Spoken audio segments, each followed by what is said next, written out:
মোটামুটি তো 45 মিনিট এখানে হলো। আমি আসছি এই সাটুরিয়া থেকে। সাটুরিয়া মানে প্রত্যেকটা জায়গায় খুঁজতে খুঁজতে খুঁজতে খুঁজতে তারপর এখানে আসলাম। তেল নাই, কোনো জায়গায় তেল নাই। মানে এবার বলছিলাম যে যদি গাড়িতে তেল না পাই, গাড়িতে যেটুকু তেল ছিল এখানে আসার মতো, মানে যাওয়ার মতো ছিল না, গাড়ি এখানে রেখে যেতাম না। আমি এখানে দাঁড়াই আছি প্রায় হচ্ছে 1.5-2 ঘন্টা যাবত। এখন হচ্ছে তেলের সংকটের কারণে এরা তেল দিচ্ছে, আমি এটা শুনে তারপর এখানে আসছি। এখন কয় টাকার তেল দিচ্ছে সেটাও আমি জানি না, মানে একটা অনিশ্চয়তার মধ্যে আছি। আজকে থেকে আমাদের অফিস খোলা, বিভিন্ন সাইডে যেতে হবে।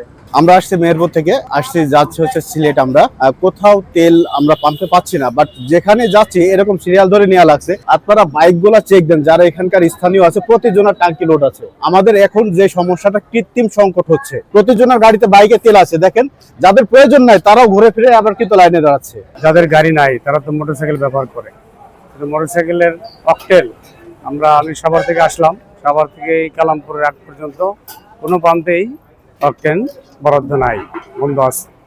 এইখানে পেট্রোল পাওয়া গেল, তারপরেও যে সিরিয়াল আপনারা দেখতে পাচ্ছেন প্রায় 200 গাড়ি এখানে অপেক্ষমান আছে।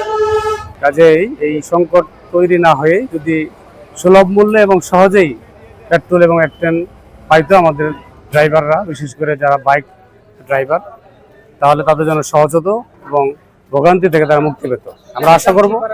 তেলের দাম বাড়ানো হয় নাই, কিন্তু যেহেতু পাওয়া যাচ্ছে না, সেখানে বৃদ্ধির বিষয় তো আর সামনে আসে না। আমরা মনে করি যে আমাদের দায়িত্বপ্রাপ্ত যারা রয়েছেন তারা এটা অবশ্যই খেয়াল করবেন এবং জনসাধারণের যে সুবিধা যেভাবে হয় সেদিকে লক্ষ্য রাখবেন এবং কৃত্রিম সংকটের যে জায়গাটা সেখান থেকে বেরিয়ে আসার জন্য সিন্ডিকেট নামক যে অবস্থান সেখানেও যেন ভেঙে দেওয়া হয়। এবং আমরা যেন, যেহেতু আমাদের জ্বালানি মন্ত্রী ইতিমধ্যেই প্রেস ব্রিফিং করেছেন, তিনি বলেছেন যে আমাদের দেশে কোনো সংকট নাই, আগামী 6 মাস তেলে কোনো সংকট নাই। আমরা তার কথা আশ্বাস রাখতে চাই, বিশ্বাস রাখতে চাই এবং সেটার প্রতিফলন আমরা এই লোকালি পেতে চাই।